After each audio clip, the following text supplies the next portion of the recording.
So this is the guitar, the first guitar that I got ever for my 12th birthday. And if I could go back to 12-year-old crazy little Alexis and tell her all of the places that that guitar would lead her, she wouldn't believe me, for sure. It was the start of a dream, but probably the real dream started a couple years earlier because of my dad. His love and passion for music just overflowed into our entire family. He taught my brother, my sister, and I to play, sing, write, and yes, we had a family band. So much fun, right? You know, people always ask that question, like, what is home to you? And my answer for that is so easy. It's hearing my dad play our baby grand piano, singing the songs, you know, that I've heard him sing since I was 2 years old. My dad still plays in my band to this day. I think that's probably one of the coolest parts of this journey for me, is that I've gotten to do almost every single bit of it with him from day one. I also grew up singing at my church. My faith is my foundation and life, and I would be a wildly different person without it. This is kind of like a side tangent, but I had this thought like a year or so ago, and I was like really sad and depressed, and I was like, you know, what if I never get that #1 radio hit? What if I never get the record deal? What if all of this stuff that I've been doing for the last 10 years has been like a waste of time and depressing, I know, right? And then I just had this like overwhelming answer come over me, and it was just the thought that, what if everything I'm doing down here, all these concerts, all these shows, all this singing is just to prepare me for when I get to go to heaven and sing with God. And that's what I mean when I say that my faith is my foundation and who I am as a person. It's not just, you know, my hope or my joy or what I do on the weekends. It is my identity and really drives everything that I do, every decision that I make. So fast forward a couple of years, and there was no doubt in my mind that I was going to be a country singer. So there's only one place to go if you want to be a country singer, and that is Nashville, Tennessee. So at 19 years old, I packed up and went from singing with my family band and in church to singing at bars and honky-tonks until 3 o'clock in the morning. Needless to say, there's a lot of fun stories there, but that's going to be a whole different video series for y'all, okay?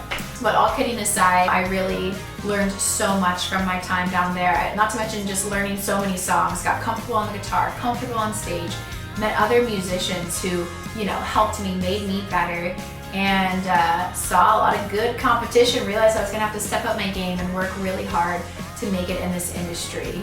After a couple years of doing that and juggling trying to, you know, graduate college, work 2 other jobs at the time, something that I had always dreamed of happened.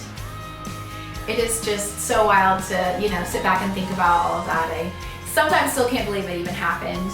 You know, although it was probably one of the biggest moments of my career, my dad and I always say to each other, you know, it was one of the best and worst things that I think ever happened to me.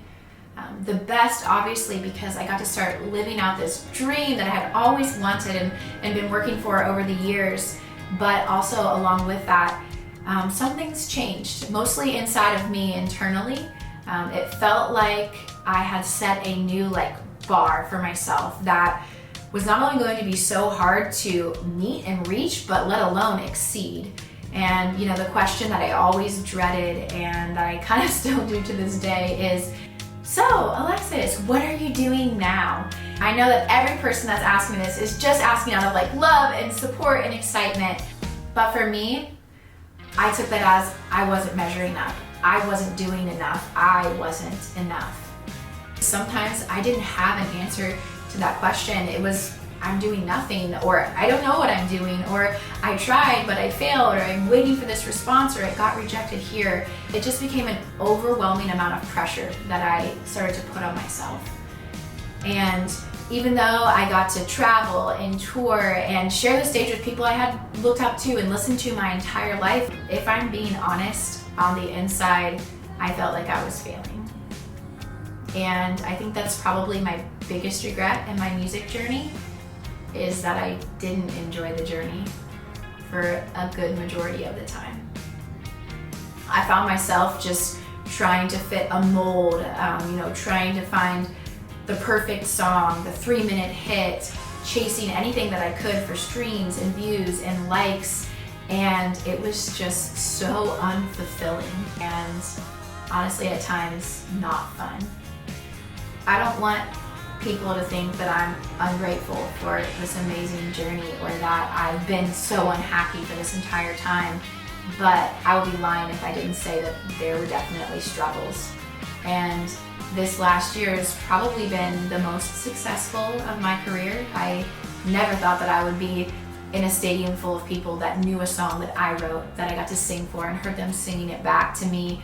I never thought that I would be in a movie, let alone get to do a premiere at a theater in my hometown, and just all of these amazing things that have come together. But I still felt myself checking the likes, checking the views, checking the streams, waiting for that call, waiting for that email with anticipation or maybe even expectation that because now I did this, and this, like maybe it would finally be time for me to feel like I hit that level of success. And even when my song got, 100,000 streams, I should have been ecstatic that 100,000 people know my song and listen to my song, like genuinely. But my only thought was, oh, a record label isn't gonna give me a second look if I don't have 3 more zeros at least after that number. And that's when I realized that chasing success, especially somebody else's definition of success, absolutely stole my joy.